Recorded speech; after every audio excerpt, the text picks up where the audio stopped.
Well, now that Gugu's gone, I think things are looking up.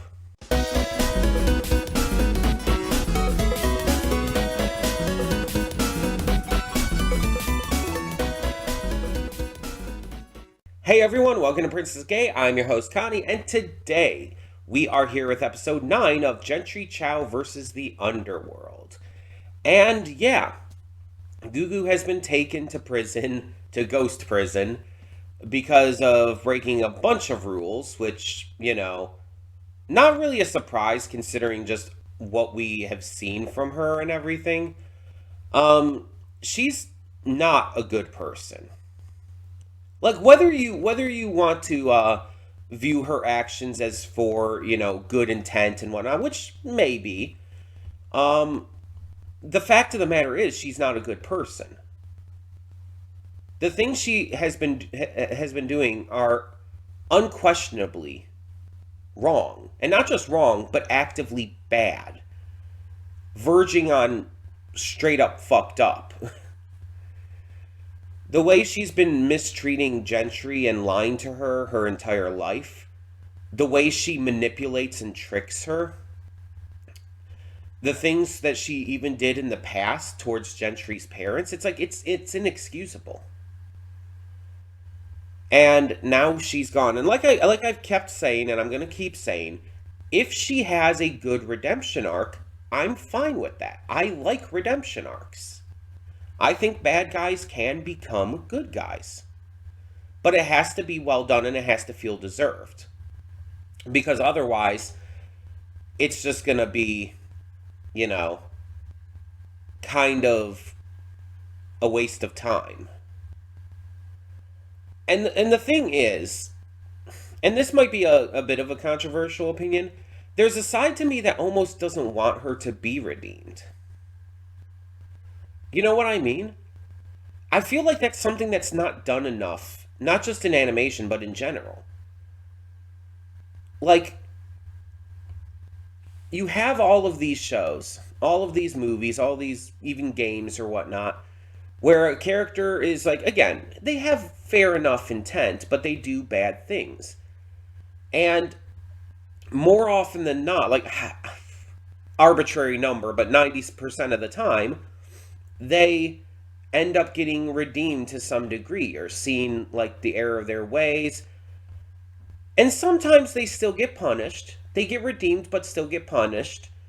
I think a good example of that would be like Kuvira from The Legend of Korra, who does see the error of her ways when things go too far and does end up like regretting her actions.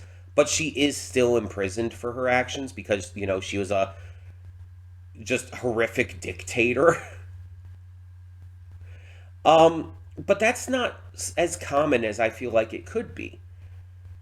I feel like we need to see more of that. Where characters are either, even if they are redeemed, they still face their punishment, or they're just not redeemed. Even if they're well intended bad guys, they still just don't get redeemed in the end. I feel like that would kind of be a really great thing to teach kids. That even some people who have the best intentions, who are trying to help, will end up doing bad things and not regretting them, not coming to change. Because that's real. That's very real. And that's something that people are going to see a lot of in the real world. In various manners and for various reasons. And I feel like having it just be where all of these kinds of characters are automatically redeemed, even if it would make more narrative sense for them not to be, I just feel like it's filling a quota rather than actually telling a good story with the characters. And again, it depends on the story and everything. Like, some stories work better with them getting redeemed. Like, Avatar needed Zuko to get redeemed. That just had to happen. But some stories I think work better with them not being fully redeemed. And not really seeing the error of their ways. But standing behind their views. I feel like we need to see more of that.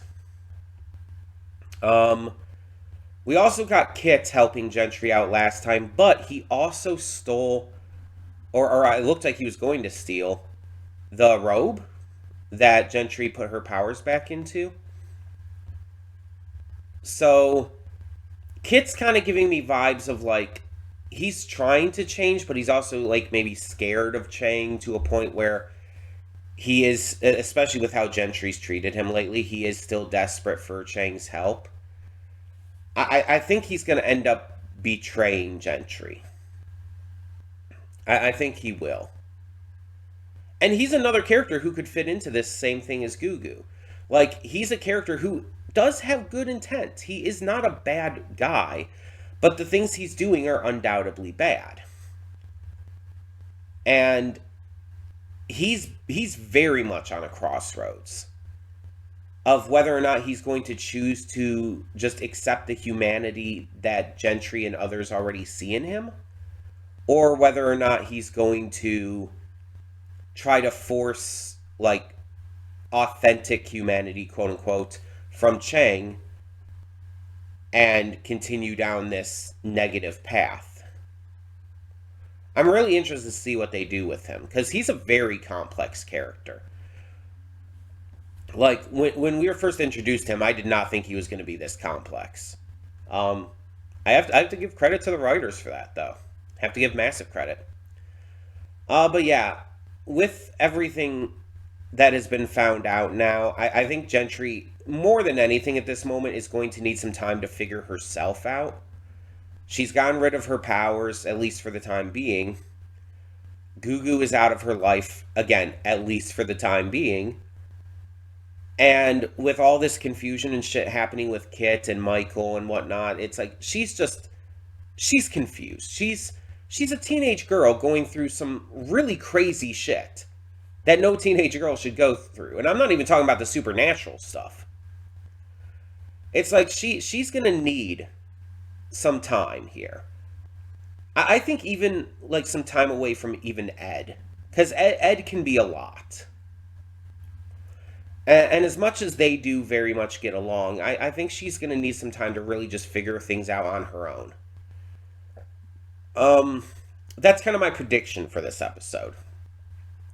I think we're going to get a much lower key episode that doesn't focus as much on the supernatural stuff or the big story, but focuses more on Gentry trying to figure herself out, her relationships out, and stuff like that. We're probably going to get a lot more slice of lifey stuff, which I'm fine with. I think that's useful. I talk about this with like shows like Symphogear all the time, where it's just go, go, go.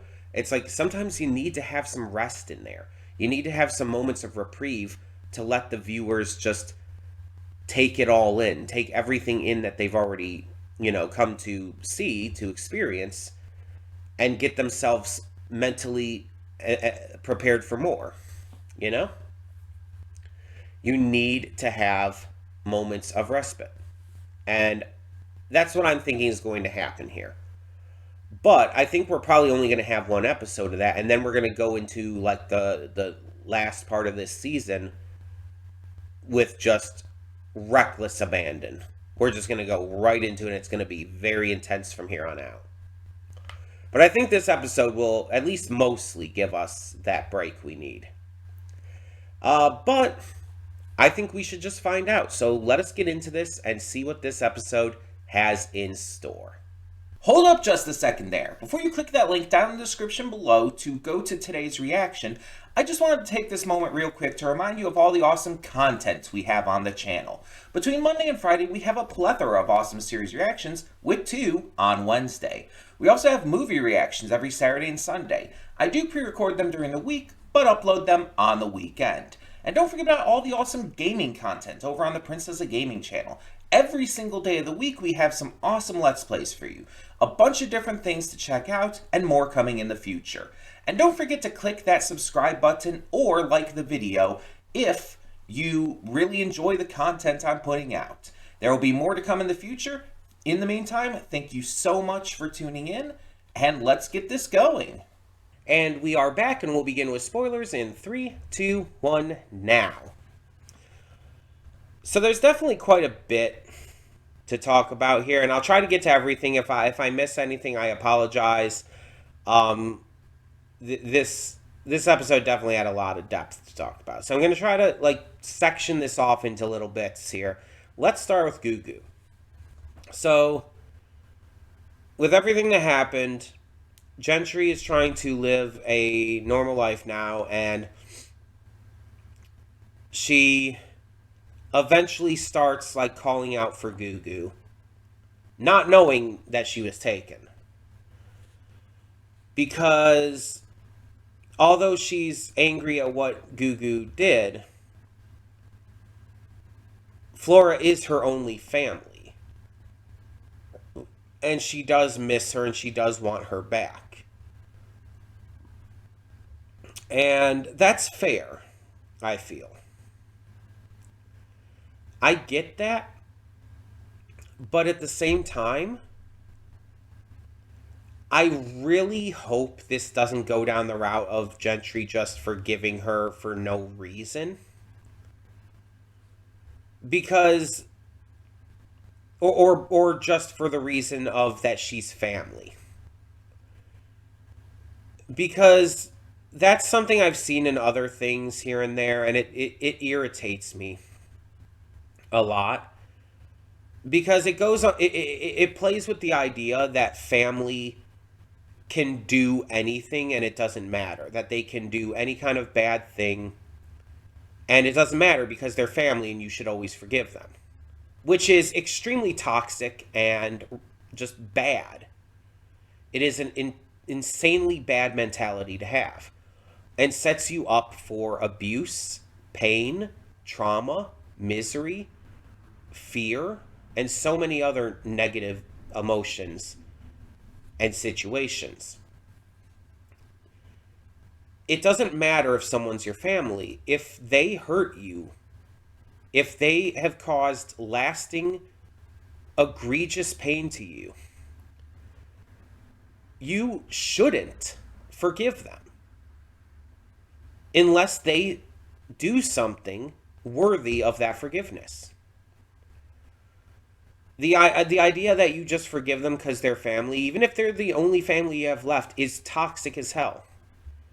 It's not healthy and it does not promote good relationships. It does literally the opposite of that. You are literally setting yourself up to continue to be abused by basically just forgiving them because they're your family. And if Gentry does just forgive her and just let it go in spite of everything,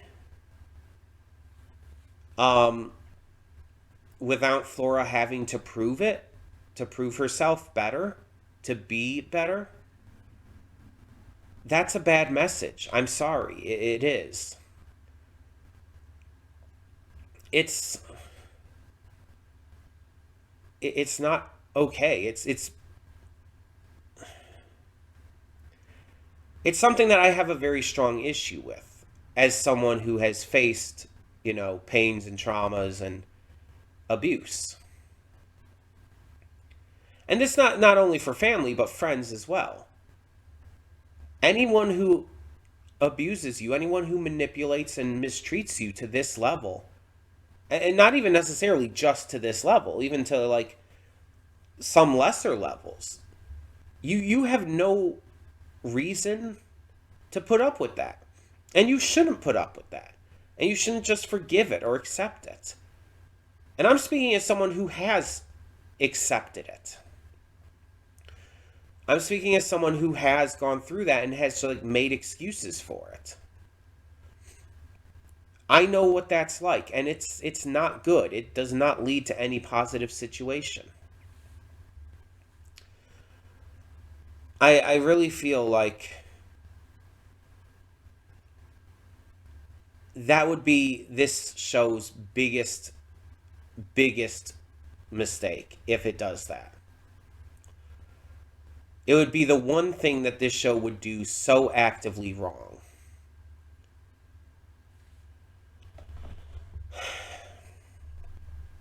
And I don't want to see that happen. Again, I'm fine with Gugu getting a redemption arc, but she has to earn it. She can't just be redeemed just because Gentry misses her. And I understand that Gentry is like, what, a 15, 16-year-old girl? She's a teenager. I understand she's emotional and everything, and yeah, with Flora being her only family, she would be quick to forgive for that reason. She's scared. She misses her because she did love her. But the problem is, Flora wasn't returning that love. Flora was using Gentry since she was a baby as a tool to fight against Chang.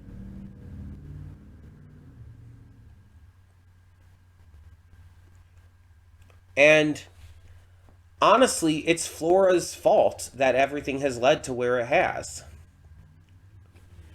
And I'm not saying that Gentry's parents were in the right to try and make the deal with Chang, because they weren't. But the way that Flora went about it was also really fucking bad. So it's like two wrongs don't make a right. And just because the parents were in the wrong doesn't mean Flora wasn't as well.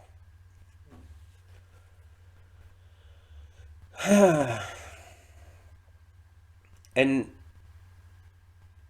and like I said, Gentry has not only every right to be angry, but every reason to hate Flora for good. She has been given no reason, no like motive at all to forgive her. And I just, again, I feel like it would be the biggest singular mistake that this show makes if it does just have Gentry forgive her just because family. It would be bad writing, it would be toxic, it would be a bad message for the viewers, whether younger viewers or adult viewers, doesn't matter. It would not be good. Um, but we have other things to talk about. Another big topic in this, of course, is Kit. And I don't know how others feel about Kit, because I don't really see enough people talking about this. And when I do see people talking about this series, it's just like, oh, I love Jentry Chau. You should check out Jentry Chau. They don't actually go into any details. At least not that I've seen on social media. Um, Kit, I have been like standing up for this entire time because he's clearly a good-natured person who wants to like be human. He's been through his own traumas, and Gentry was the first person to actually see him as a person, and now things have kind of went in the wrong direction. Gentry is starting to pull away from him because she wants a sense of normalcy. She wants to be away from all of this that she was forced into in the first place. And so she's not able to like be in a relationship with him, and rightly so. And it's nothing about him. It's literally that she has been through so much pain and trauma, and he's refusing to acknowledge that. He's he's just acting like they can go back and be a couple, and it's like, no, not with where her mind is at right now. And I know he probably doesn't know everything about what's going on, like with Flora and all, but he knows some of it for sure. He helped her out. He was the one in disguise as her, talking to Flora and everything, trying to distract her. It's like he knows. And yeah,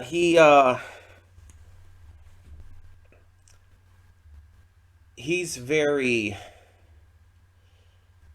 very like clingy about all of it, because even after she says no and basically the equivalent of dumps him, he's still stalking her around, watching her through windows, trying to flirt with her still. He's starting to be a creep. And again, I understand that she's the one person who ever treated him like a person. I understand finding that connection and being like attached. I get that. But at the same time, again, it's just not a healthy way of handling it.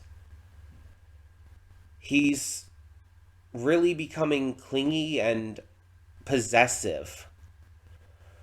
Like the way he acts about like her and Michael and everything is just really fucking gross. And then when he like pushes her against the locker and smashes the other one and everything, when she rejects him, it's just like, Jesus, dude. Now, I thought he had already stolen the robe, but no, this actually makes more sense. So we see that after all of this rebuffing from Jentry, that's when he goes and takes the robe. He brings it to Chang, and we see Chang try to resurrect his daughter, and it kind of looks like it works, but also kind of looks like it doesn't. Kind of looks like something else is going on. And that leads to, of course, shit happening at the football field. So, yeah, crazy, crazy shit going down. Um, this is definitely leading into the big finale. And the thing is, we have 4 episodes left. So it's like, is this going to be a 4-part finale like Avatar or something? That's pretty insane if so. I mean, I could see it. And meanwhile, like Gentry doesn't even know what happened to Ed because she shooed him away after he betrayed her trust as well. Now his was a mistake. Like I said in the reaction, his was an honest mistake. Just him being stupid. That's nowhere near the level of what Gugu had done. It's not even equatable. Um, so she ends up kind of chasing him off briefly. He does come back, but when he does, he and the ghosts go to try and save Gugu and end up getting turned to stone in the other world, in the underworld. So Gentry has no idea that went down, but they're kind of stuck now. So that went well. And we're like just at the end here. We're like at the end game of this series for sure. I like the stuff with Stella, showing her character growth and showing how like her character has like gone through these different things during the season. But she's supporting Gentry again. She's back on her side and everything. I like that. I like seeing Michael and Gentry's relationship really start to bloom. I'm really interested to know what the hell is going on with Michael, though, now that his parents know about his powers, or we find out they always knew. I'm really curious about all of that. And then just all this shit going down in general is like really, really fascinating. I'm very into this entire thing with the with whatever the fuck is the portal opening is about. Because the thing is, we have the vice principal trying to set up Gentry, trying to like get her to prove that she's a monster to everyone. And at first it looks like nothing's going to happen, but then the portal opens up and it's like, oh shit, okay. And I assume that's a result of Chang's his doing and everything he was doing with getting his daughter's soul back. But I also kind of have this thought of, what if it's not? What if this is something else? But what else would it be? I don't know. That's the thing. I'm very interested to find out, though. This is getting... I mean, it's always been good, but it's getting really damn good. Yeah, I don't know what to expect. I guess we'll see. I guess we'll find out. But this is really starting to hit like that climax point. Now, I think from here on out, it's going to be all like the heavy climactic battles and stuff. Gentry's probably going to get her powers back somehow. I would be surprised if she didn't, but she's probably going to. I guess we'll find out what the hell is going on with Chang and his daughter. Whatever the hell is going to happen with Kit. A lot of things to look into with these last 4 episodes. So, we also have to finish finding out the full truth behind Gentry's parents and everything. So, yeah, this is gonna be good. Tell me what you thought of this episode down in the comments below. And for now, I'm Connie and I'm signing off. See y'all next time.